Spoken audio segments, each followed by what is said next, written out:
Aquí, Blue, tenemos un cadáver más en esta cama. Parece que se trata de un disparo en la cara. Revisa esta habitación, por favor. 1. Asegúrate de que esté bien. Estoy revisando aquí. Bien, todo claro. ¿Listo? Vamos con uno más. El 4 de enero de 2023, agentes de policía de la ciudad de Enoch, Utah, realizaron un control de bienestar en la casa de la familia Ait. Tras forzar la entrada, encontraron a los 8 miembros de la familia brutalmente asesinados a tiros. Fue un incidente que tomó completamente por sorpresa al pequeño pueblo de Enoch. Con solo unos pocos miles de habitantes, Enoch simplemente no era el tipo de lugar donde ocurren cosas como esta. Lo que lo agravó todo fue el hecho de que los Ait eran miembros queridos de la comunidad. Eran personas religiosas que personificaban el concepto de valores familiares en todo lo que hacían. En la mayoría de los casos de aniquilación familiar, el autor es el padre, quien usualmente puede describirse como un profesional de mediana edad, educado, con problemas psicológicos profundos. Muchos de estos casos también incluyen señales de advertencia importantes que, a menudo, pasan desapercibidas o incluso son ignoradas por la comunidad. Hoy analizaremos cómo estos factores influyeron en la masacre de la familia Ait, un incidente que representa el alarmante aumento de los casos de familicidio que se están viendo en todo Estados Unidos. Es una historia que demuestra cómo los monstruos pueden esconderse a plena vista y cómo su furia destructiva no deja más que ruinas en las familias que alguna vez dijeron amar. Michael Ait y Tausa Earl se conocieron en la Universidad del Sur de Utah y de inmediato conectaron por sus valores cristianos. Michael era, en muchos sentidos, el hombre de los sueños de Tausa, o al menos eso parecía. Y, sinceramente, Tausa no tenía razones para sospechar lo contrario. Era un hombre que había estado en Brasil en una misión de 2 años para la Iglesia de Jesucristo de los Santos de los Últimos Días. Tenía un título en negocios y una prometedora carrera en Olmsted, donde rápidamente se convirtió en un destacado vendedor de seguros. Cuando Tausa lo miraba, veía el tipo de futuro con el que siempre había soñado. Se casaron el 16 de mayo de 2003, cuando Michael tenía 23 años y Tausa 21. Fue una ceremonia sencilla en el templo de St. George, pero llena de alegría y esperanza para el futuro. La pareja se estableció en la comunidad unida de Enoch y comenzaron lo que todos los recién casados hacen: tener hijos. Primero vino Matthew, que tenía 17 años al momento del incidente. Luego llegó Briley, de 12 años, cuyos mensajes de texto más tarde revelarían la pesadilla absoluta que vivían bajo el mandato tiránico de su padre. Los gemelos Sienna y Amon tenían 7 años cuando perdieron la vida. En particular, la tableta de Amon revelaría un vistazo perturbador a la mente violenta y desequilibrada de su padre. Finalmente estaba Gavin, quien con solo 4 años no recibió ninguna muestra de empatía por parte de su asesino trastornado. Pero toda esa violencia vino después. Al principio, los Ait eran personas amorosas y ejemplares que encajaban tan completamente en el tejido rústico de Enoch que la comunidad apenas podía imaginar la vida sin ellos. Michael se consideraba a sí mismo un patriarca en el sentido más literal del Antiguo Testamento. Tausa, una mujer profundamente devota, abrazó su rol como ama de casa, una decisión que coincidía con sus valores, pero que también la hacía más vulnerable al control de Michael. Ella se enorgullecía de enseñarles a sus hijos las palabras del Evangelio y la gloria de Jesucristo. Sentía que era su responsabilidad criarlos correctamente y dejar que su esposo fuera el único proveedor. Sin embargo, esto también significaba que Michael tenía control absoluto sobre cada aspecto de la vida de Tausa. Era un hombre extremadamente controlador, al punto de obligarla a cortar las toallitas húmedas por la mitad antes de usarlas y a lavar bolsas plásticas, para reutilizarlas. Podrían parecer simples medidas de ahorro, y con una familia de 6, tal vez Michael necesitaba ser frugal para llegar a fin de mes. Pero según el curso de su carrera, el dinero no debería haber sido un problema. Michael tenía una reputación casi legendaria en Olmsted, con clientes que a menudo conducían muchos kilómetros solo para poder comprarle un seguro. Su servicio al cliente era lo que lo hacía destacar. Al igual que muchos otros abusadores, Michael sabía cómo mostrarse encantador y las personas tendían a confiar en cada palabra que decía cuando tenía su máscara puesta. Como resultado, los Ait nunca estuvieron realmente en una mala situación económica. Sin embargo, Michael actuaba como si tuvieran que apretarse el cinturón considerablemente.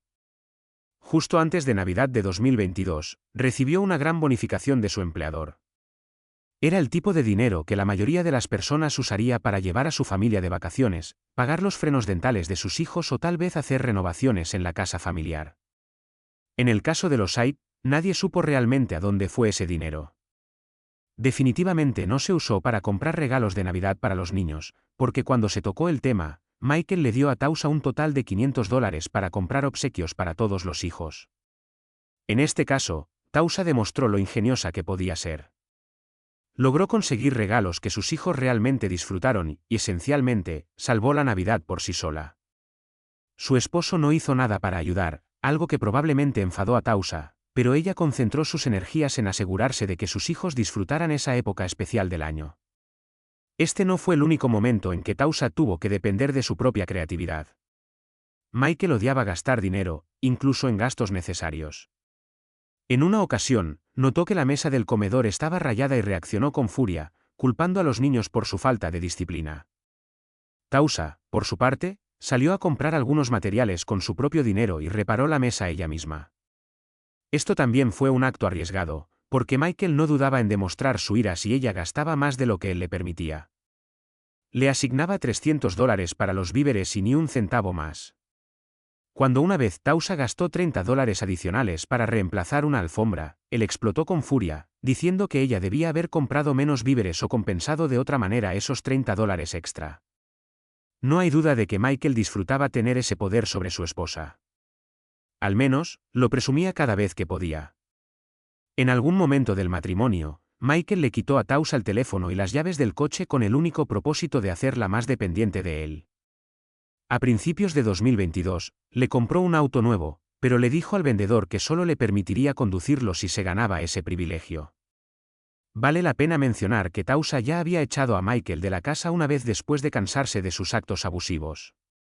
Michael se fue a vivir con su madre y recibió terapia, pero solo para volver a ganarse la confianza de Tausa. Tan pronto como regresó, el ciclo de abuso comenzó de nuevo. Parecía que cada vez que Tausa intentaba alejarse, él solo apretaba más su control sobre ella. Tausa se enfrentaba a una elección imposible, escapar del abuso o arriesgarse a que sus hijos quedaran vulnerables si Michael obtenía la custodia. Él no solo era abusivo financieramente. De hecho, eso era solo la punta del iceberg. Lo único que a Michael le importaba más que cualquier otra cosa era su imagen. Iba a la iglesia no porque fuera un hombre temeroso de Dios, sino porque quería que lo vieran yendo a la iglesia.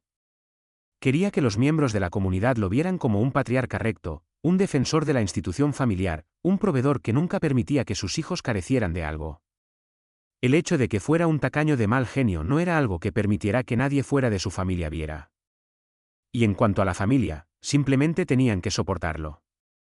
Tenían que seguir sus reglas, de lo contrario, Michael no dudaba en usar la fuerza física.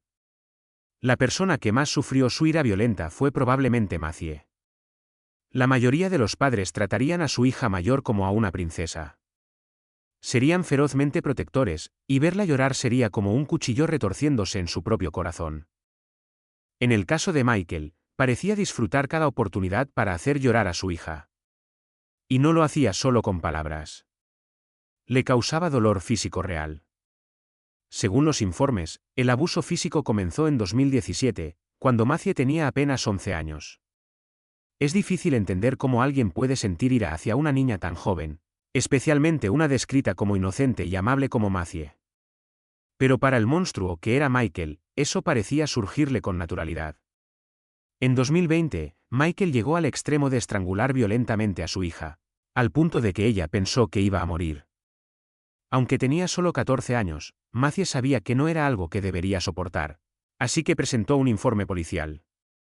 Desafortunadamente, la policía, como prácticamente todas las demás instituciones de Enoch, tomó partido por el abusador. Eso no significa que pensaran que lo que Michael hizo era justificable, simplemente no hicieron nada al respecto. En esencia, lo único que hicieron fue decirle a Michael que se había portado mal y que debía comportarse. Esto fue lo que escribió literalmente el oficial en su informe. Le aconsejé a Michael que su comportamiento estaba muy cerca de ser agresivo. Le informé que no tenía la intención de acusarlo de ningún delito en este momento. Hablé con él sobre la importancia de que Matthew continúe viendo a una terapeuta. Le pedí que no interfiriera con eso. También le recomendé que él mismo siguiera recibiendo ayuda por su ira. Le dije que prefería tener esta conversación con él en lugar de llevarlo a la cárcel. Es un mundo extraño en el que estrangular a tu propia hija se considera como casi agresivo.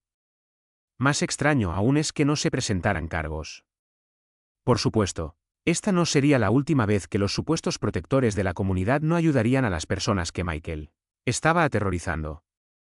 En enero de 2021, Matthew presentó un informe ante la División de Servicios para Niños y Familias de Utah, indicando que su padre había comenzado a gritarle a Tausa mientras conducía por la autopista y movía el coche, tan violentamente que los niños terminaron con marcas rojas del cinturón de seguridad.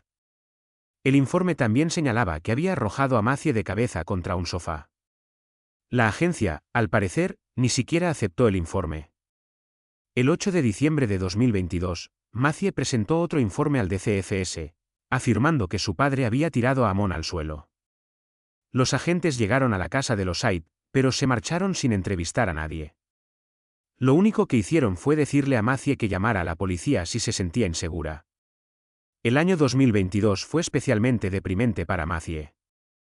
Estaba en la escuela secundaria y su padre constantemente la presionaba para que obtuviera buenas calificaciones. Había sido fallada repetidamente por las instituciones que debían protegerla, a pesar de haber hecho todo correctamente. La rabia que uno siente al saber esto es completamente justificada. Todos deberíamos estar indignados por lo que vivieron los Said, especialmente si consideramos cómo terminó la historia. Pero para hacer las cosas aún más trágicas, Tausa estuvo a punto de escapar justo cuando Michael perdió todo control. Al igual que su hija, Tausa estaba tratando de encontrar una manera de neutralizar la amenaza que representaba Michael en su vida. Mientras Matthew hablaba con la policía y otras autoridades gubernamentales, Tausa buscaba ayuda en los líderes de la Iglesia de Jesucristo de los Santos de los Últimos Días, esperando que ellos le dieran algo de credibilidad frente a las autoridades. Los líderes de la Iglesia no hicieron nada por ayudarla. Varias quejas no llegaron a ningún lado. Los Said fueron dejados a su suerte. Al darse cuenta de que tendría que salir por sí misma de esa situación, Tausa comenzó a ahorrar lo poco que Michael le permitía. El año 2022 también fue el año en que bajó de peso, empezó a hacerse manicuras y, en general, a cuidarse a sí misma. Como era de esperarse, a Michael esto no le gustó en lo absoluto. Pero Tausa ya no se dejaba intimidar. Estaba planeando divorciarse de él y había hablado con un abogado en diciembre de 2022 para comenzar el proceso. Todos esos años de abuso habían dejado secuelas, y podía ver que Matthew estaba sufriendo profundamente. Simplemente no podía permitir que eso continuara. Pero el problema era que Michael no era el tipo de persona que dejaba ir lo que quería. Y, considerando cómo iban las cosas en su vida, se encaminaba hacia un brote violento que borraría a su familia de la faz de la tierra. Aunque había sido un trabajador sólido en Olmsted durante años, a finales de 2022 Michael se encontraba sentado frente a su jefe teniendo una conversación muy difícil, iba a ser despedido por una violación de política. Resultó que Michael había estado cometiendo fraude, y los altos mandos de la empresa finalmente se enteraron. Hizo planes para abrir su propia compañía de seguros, pero con algo así en su historial, su carrera en ese campo estaba, efectivamente, terminada. Su trabajo era una fuente enorme de orgullo para él, al igual que su familia. Cuando Tausa le dijo que quería divorciarse, eso lo llevó al borde del colapso. De repente, todo parecía desmoronarse. Y considerando cuánto le importaba a Michael su imagen pública, es justo decir que prefería morir antes que vivir como un fracasado. Pero lo peor de todo era que no creía ser el responsable de su mala suerte. En cambio, culpaba a su familia por frenarlo. En los primeros días del nuevo año, retiró todas las armas de fuego de la casa, quitándole así a Tausa la posibilidad de defenderse. El 3 de enero, comenzó a grabar vídeos en secreto por toda la casa. ¿Puedo darte un gran abrazo? No. ¿Y unos pepinillos? ¿Podemos ir a las montañas, tal vez mañana o pasado? Michael hizo muchas grabaciones como esta, algunas de las cuales incluían: ¿necesitas mi ayuda? Ustedes tres entren juntos, ¿sí? Sí. Está bien, ven aquí. Estas grabaciones también revelan que Tausa ya le había dicho a Michael que quería el divorcio, y lo muestran tratando de convencerla de que no lo hiciera. Hace que parezca que estás abandonando a tu familia. Eso podría usarse en tu contra. Tengo curiosidad, ¿por qué tienes tantas ganas de que me vaya? ¿Por qué no dejas que el sistema actúe?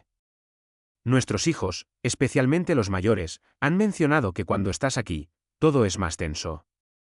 Michael incluso se muestra llorando, diciendo que se esfuerza por ser un buen esposo y padre.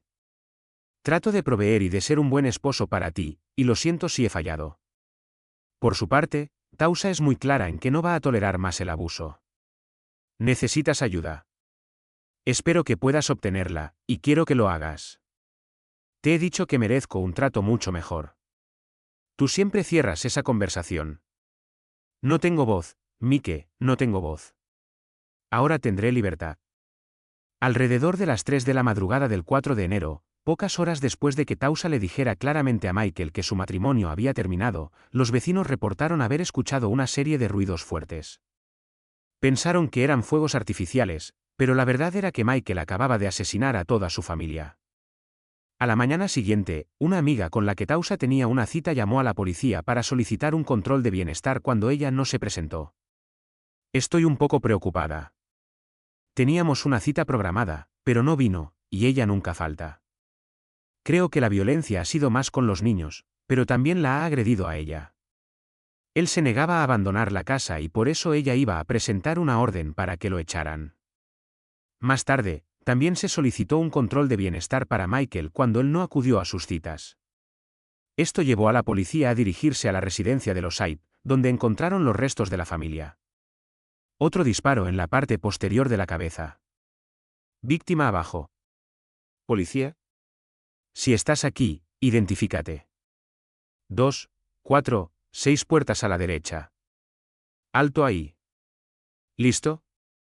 Cada miembro de la familia Ait había recibido un disparo en la cabeza mientras dormía.